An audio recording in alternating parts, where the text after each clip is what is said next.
Messieurs, bonsoir et bienvenue à cette édition d'information sur Gabon Première. Le président de la République, Brice Clotaire Oligui Nguema, a effectué ce matin une visite sur le site du projet hydroélectrique Kinguélé-Aval, situé à 55 km de Libreville. Ce projet urgent qui devrait améliorer les besoins en électricité de Libreville et ses environs avance considérablement et pourrait être livré fin 2026. Reportage. Le président de la République, Brice Clotaire Oligui Nguema, accompagne une forte délégation en visite du site de barrage Kinguélé-Aval afin de s'enquérir de l'état d'avancement des travaux de construction de cet ouvrage hydroélectrique destiné à répondre à une demande de plus en plus croissante en électricité, tant pour les ménages que pour les industries du Grand Libreville et ses environs. Alors, la centrale, en quoi elle consiste? Donc, on va faire un barrage, ce qu'on voit déjà en train d'être monté. Donc, c'est un barrage en béton pour cette partie, en remblai en terre. On va pas se faire, c'est en remblai en terre. Et ensuite, on voit donc les trois gros tuyaux qui sont installés en haut du barrage. En fait, ce sont des prises d'eau. Et l'eau va rentrer donc dans les tuyaux, ici, et rentrer donc dans l'usine qu'on va pouvoir visiter tout à l'heure, la centrale elle-même. Cette eau qui, en rentrant dans l'usine, va faire tourner les turbines et produire de l'électricité. Et cette électricité va aller au poste électrique que vous avez croisé sur le chemin. Et ce poste électrique-là, c'est lui qui va injecter sur Libreville. Un projet clé du plan d'action du chef de l'État qui a promis aux Gabonais l'adduction en eau et en électricité partout où besoin sera. Kinguélé-Aval se connectera au réseau interconnecté de Libreville en ligne de 225 kW qui transporte déjà la production du barrage de Kinguélé et de Tsimbélé. Le projet confié à une entreprise chinoise, Sino Hydro, ayant une réputation mondiale dans la construction des barrages hydroélectriques, est exécuté à plus de 50%. Le lancement de la centrale est prévu pour la fin de l'année 2026. Donc le chef de l'État qui est venu ce matin toucher du doigt les réalisations, s'est rendu compte de non seulement la hauteur du projet, le niveau des infrastructures, le niveau des investissements qui sont de l'ordre de 120 milliards de francs CFA avec 28% de mobilisation de fonds propres et 72% de mobilisation de financement extérieur. Le début du remplissage du réservoir de cette importante réalisation est prévu pour mars 2026 avec des essais d'ici à août et septembre 2026. Les délais définitifs de livraison étant arrêtés à fin 2026. Financement privé gabonais contracté auprès des bailleurs de renommée internationale via l'entreprise Gabon Power Company. L'aboutissement du chantier produira 35 MW, soit 13% des besoins du Grand Libreville. Sur le plan économique, ce projet est une aubaine pour 50 entreprises locales qui y participent. À ce jour, plus de 480 personnes, dont 350 Gabonais, sont employées sur le site, en plus des nombreuses infrastructures socio-éducatives créées grâce à la RSE.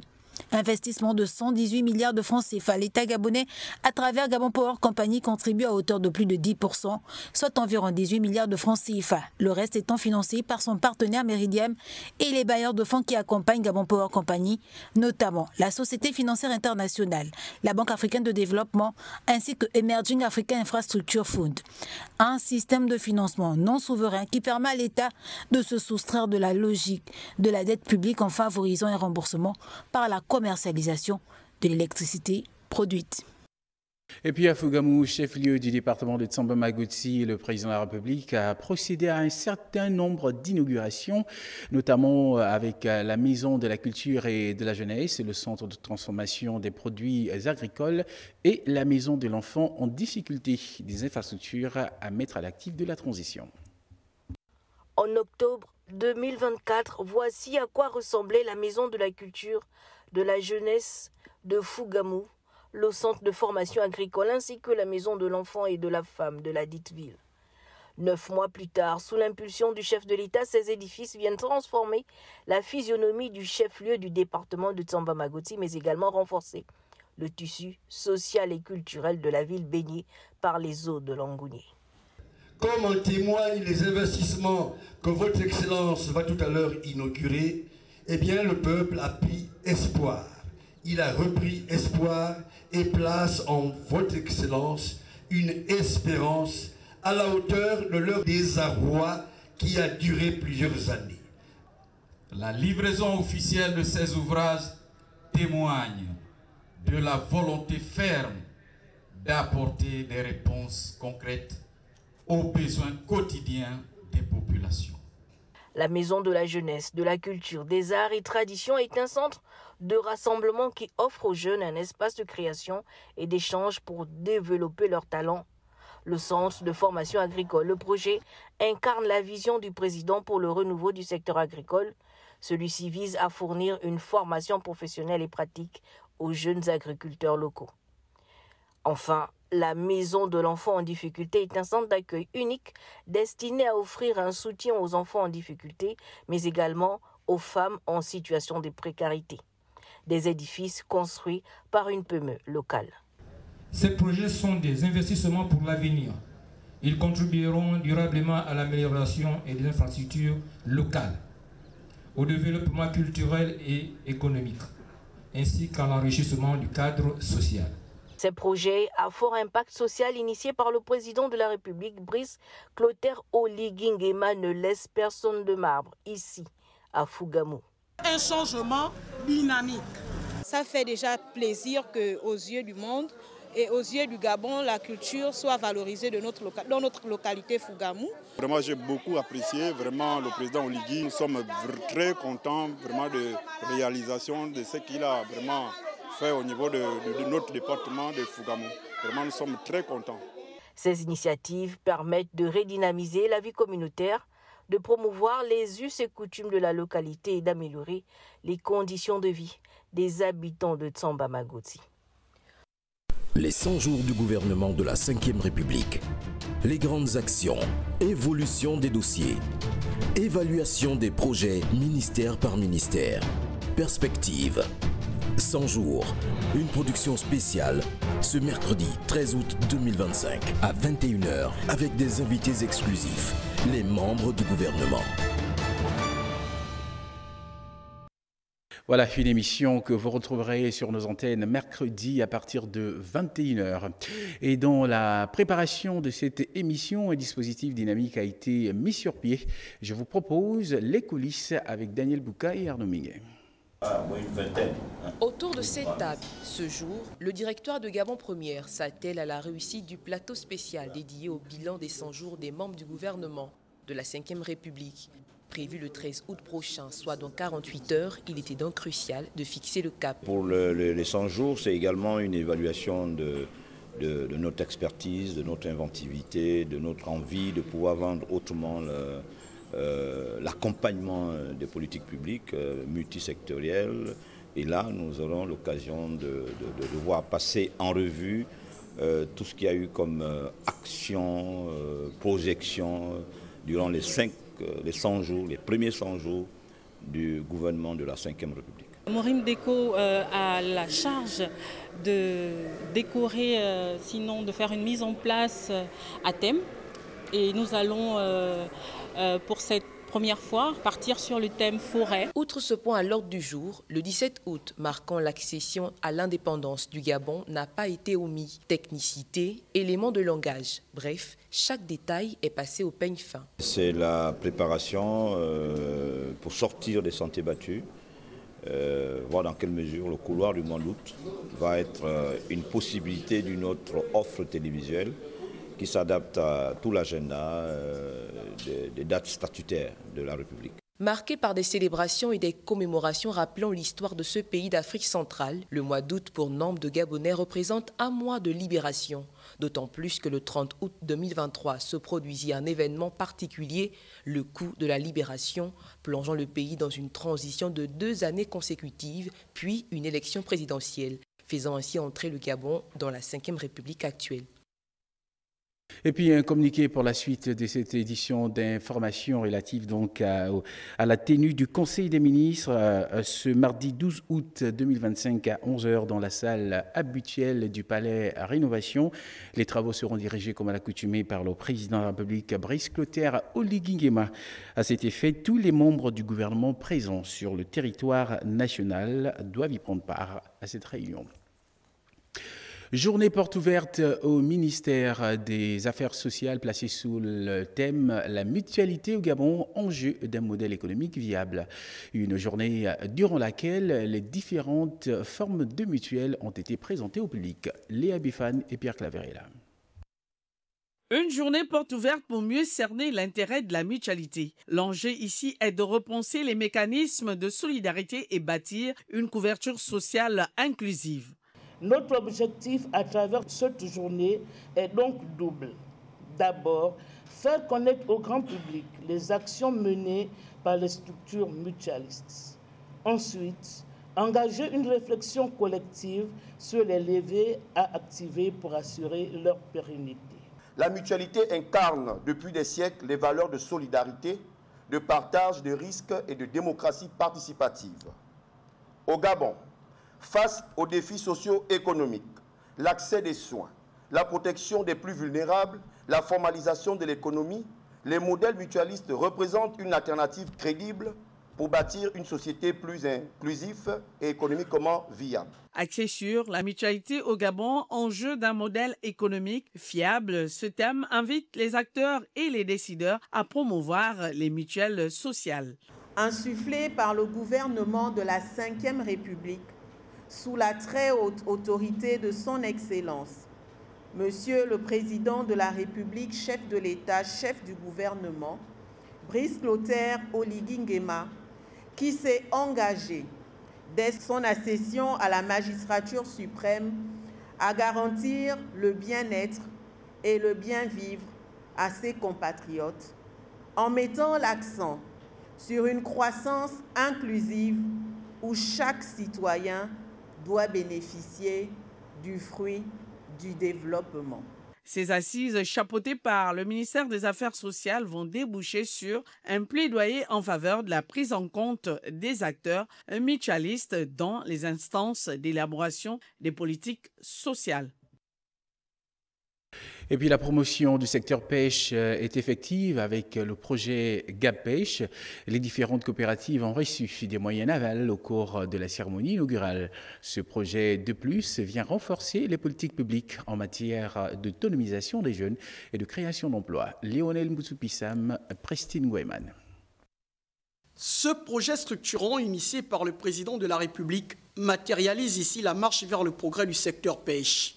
Cette vision a été portée et encouragée par les plus hautes autorités de l'État et nous exprimons ici toute notre reconnaissance à son Excellence Brice Clotaire Oligui Nguema, président de la République, chef de l'État, chef du gouvernement. Initié par le président de la République en vue de diversifier l'économie et favoriser le développement communautaire, GAPêche constitue également une solution durable dans la lutte contre le chômage. Cette dotation représente bien plus qu'un outil de travail. Elle est la preuve que notre dignité et notre rôle dans l'économie nationale sont pleinement reconnus. Soyez assurés que nous mettrons tout en œuvre pour atteindre les objectifs que vous nous avez fixés, notamment la gabonisation et la modernisation de la pêche artisanale. Dans son projet de société, le président de la République a pour l'un des piliers l'entrepreneuriat. Il a mis en contribution la Banque pour le commerce et l'entrepreneuriat du Gabon pour accompagner les pêcheurs artisanaux en passant par le ministère de la Mer, de la Pêche et de l'Économie bleue. Donc on met à disposition des équipements complets. Le ministre de tutelle, Laurence Ndong, a rappelé l'attachement du chef de l'État à ce projet porteur. À terme, c'est 700 équipements que nous voulons distribuer dans tout le Gabon pour que la ressource soit rendue disponible et à moindre coût pour les populations. En présence de plusieurs invités, cette cérémonie inaugurale ponctuée par la visite des appareils nautiques répondant aux normes internationales dont titus aux pêcheurs de mieux servir les consommateurs.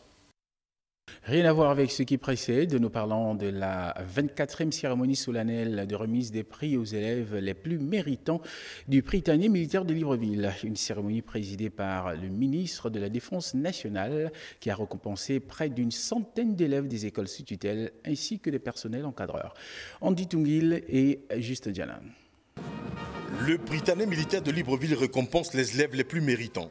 Ils se sont distingués par leur travail, leur assiduité et leur abnégation durant cette année scolaire. Ce jour est un moment particulier, élargi également au personnel d'encadrement de l'ensemble des établissements sous tutelle et assimilés du Prytanée militaire. L'événement regorge des prix, notamment celui du président de la République, de la Première Dame et du ministre de la Défense nationale. Depuis 2001, le Prytanée militaire de Libreville s'est imposé comme un haut lieu en termes de savoir-être et de savoir-faire, alliant instruction, académique de haut niveau et formation militaire exigeante.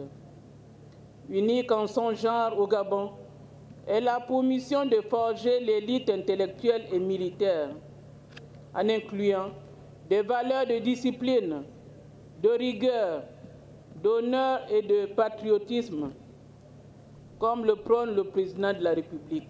L'institution militaire, qui brille par son organisation et son sens du devoir, est à sa 24e année de remise des prix. Cette cérémonie s'inscrit pleinement dans le cadre de la dynamique impulsée par le chef de l'État, chef du gouvernement, chef suprême des forces de défense et de sécurité, son Excellence, Brice Clotaire Oligui Nguema, à l'aube de la 5e République, et illustre avec éclat cette matérialisation faite sous votre magistère et votre volonté affirmée à façonner une jeunesse qui brille et qui éclaire la nation. La palme d'or de ces remises des prix a été décernée à l'enfant de troupe Kola Retobé Dizambou Diel, ayant obtenu une moyenne de 17,50 sur 20 au BEPC de juin 2025. Place à la rubrique Les Gabonais de l'étranger avec Parfait Junior Boukina qui nous fait découvrir les performances des sportifs gabonais à l'étranger. Et ce soir, nous parlons athlétisme et football. José Amoussou, exceptionnel. La Gabonaise a décroché 2 médailles au championnat national d'athlétisme du Cameroun. José décroche l'argent sur le 400 mètres haies en 1,05 et s'offre l'or au 400 mètres plat avec un chrono de 55,12. Nouveau record du Gabon. Gaëtan Messi-Mesui de retour en France. L'international gabonais s'est engagé avec Bourges FC, club de National 2, pour 2 ans, plus une année en option. Après une saison satisfaisante avec le RFC Tournai en Belgique, où il a joué 26 matchs pour 9 buts et 3 passes décisives, la Panthère souhaite aider le club dans son projet de la montée en division supérieure. Gaëtan continue de progresser. Didier Ovono-Ebon, présent au Burkina Faso, l'ancien international gabonais gardien des Panthères du Gabon, a participé à un match de gala. Lors de cette rencontre, qui a enregistré la présence de plusieurs légendes du football africain, Didier a stoppé un penalty. À peine de retour et déjà décisif, Pierre-Emerick Aubameyang renverse Aston Villa en match amical. Entré à la 64e minute alors que le score était de 1 but partout, la Panthère a claqué un doublé, offrant ainsi la victoire à l'Olympique de Marseille. 3-1 au bas, is back. Nous restons au sport avec du karaté cette fois et nous parlons de cette Open International de Douala. Voici le condensé des combats des athlètes gabonais avec Georges-Alexis Badam. Dans cette arène American School of Douala, les Gabonais ont fait sensation au cours de la première édition de l'Open International de l'unité diaspora, en remportant la palme d'or de la meilleure équipe du tournoi face à la Guinée équatoriale, le Congo-Brazzaville et le Cameroun, pays hôte. La lutte fut rude. En finale, les Panthères se couvrent d'or à 3 reprises. 3 argents dans des duels épiques et 3 bronzes pour un total de 9 breloques. Une prestation qui a ébloui les participants dans des échanges époustouflants. On note aussi l'arbitrage gabonais très apprécié. C'est une compétition qui est la bienvenue pour l'équipe nationale. Pourquoi? Parce que nous avons, il n'y a pas longtemps, raté le meeting de Douala, plutôt de N'Djamena, où il y avait la Coupe d'Afrique zone 4. Nous avons raté le meeting du championnat d'Afrique, le continent à Abuja. Et il a fallu que les lieux du monde nous mettent un exemple pour que nous participons à cette compétition, le tournoi des Open de la coopération. Une moisson inédite de la team gabonaise, motivée et déterminée sous la houlette du président de la Fédération gabonaise de karaté-do et arts martiaux affinitaires pour sa première sortie. Mon sentiment, je disais de joie et de fierté, parce que nous avons présenté un seul athlète en kata, une dame, qui est sortie médaillée de bronze. Nous avons présenté des athlètes en cadet, junior, senior, hommes et femmes. Et nous sortons médaillés avec 3 médailles d'or, 3 médailles d'argent et 3 médailles de bronze. C'est une satisfaction énorme et je tiens à encourager ces jeunes talents. Et nous tenons à remercier tous ceux qui nous ont accompagnés pour ce challenge, pour que l'avenir soit encore meilleur. La moisson de la délégation gabonaise, qui a fait des vagues face aux pays hôtes, mérite que l'on s'y attarde pour une synergie de croissance plus accrue du karaté gabonais. Parlons à présent de la deuxième édition de la caravane touristique du Gabon. Et dans cet élément de Yannick Minga, je vous propose l'ambiance qui a prévalu lors du départ des caravaniers embarqués pour une immersion en plein cœur des paysages du sud-ouest du Gabon. Ambiance de départ au site de l'ancien hôtel Dialogue. Les voyageurs de la caravane touristique du Gabon, édition 2025, embarquent pour une nouvelle aventure à travers l'intérieur du pays. Organisation millimétrée, enregistrement, restauration, embarquement, tout est prêt pour que l'excursion commence dans les meilleures conditions. Les touristes de ce matin ont choisi le circuit 3 parmi nos offres coup de cœur justement.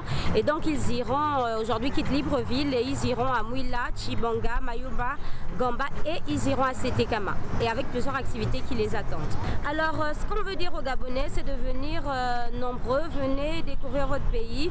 Cette année nous avons beaucoup d'offres promotionnelles et de nouveaux sites aussi. Donc la particularité cette année, c'est qu'on a des campings, notamment le camping à Mouila, le camping à Tsamba Magoti et de merveilleuses activités qui vous attendent. Nous n'allons pas vous dévoiler déjà tous les secrets, mais nous vous attendons nombreux. Cap sur le sud-ouest avec l'offre coup de cœur Circuit 3. 7 jours et 6 nuits pour un budget allant de 30 à 71 000 francs par jour.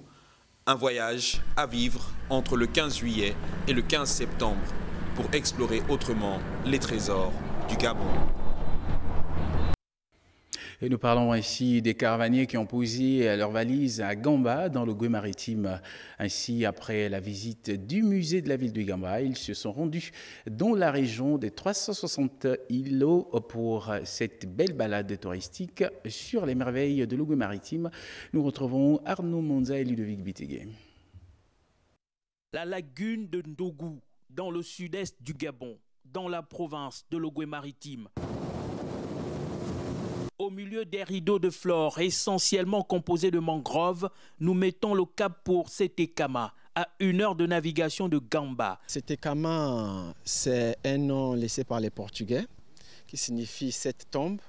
C'est 7 opérateurs économiques qui faisaient le commerce triangulaire ici. Ils ont eu un naufrage. 7 parmi les équipages ont péri dans les eaux du Gabon, notamment dans nos côtes. Le lendemain, place aux excursions. D'abord à l'écomusée de cette localité, située dans le parc national de Luango. Ici, on y préserve la culture locale. On y trouve des vestiges préhistoriques. C'est une forme de treuil qui a servi à l'époque coloniale, plus que ce village était un comptoir commercial. Donc nous avons un treuil qui a servi à transporter le bois de la lagune vers l'océan, ce qu'elle doit dater du XVIe siècle. L'aventure nous emmène sur les eaux du lac Sunga pour observer les hippopotames. Et là, nous sommes en train d'observer le ballet des hippopotames, des espèces rares, des espèces protégées. Plus loin, nous atteignons l'embouchure de Sétékama, où se croise l'océan Atlantique et ses eaux saumâtres. De retour sur Gamba, les caravaniers vont aller à la rencontre des éléphants. Le chauffeur a vu des éléphants sur la droite. Il s'est arrêté et là il y a un troupeau de 5-6 éléphants qui a commencé à sortir. On entendait les bruits dans la forêt. On s'est mis à les traquer un peu. On a arrêté le moteur. On est descendu et c'était vraiment majestueux. En route pour Tchibanga, nous marquons un arrêt au village de Panga, qui offre un paysage pittoresque avec ses belles plages. Le nom de cet endroit, on appelle ça Mboul Marundu.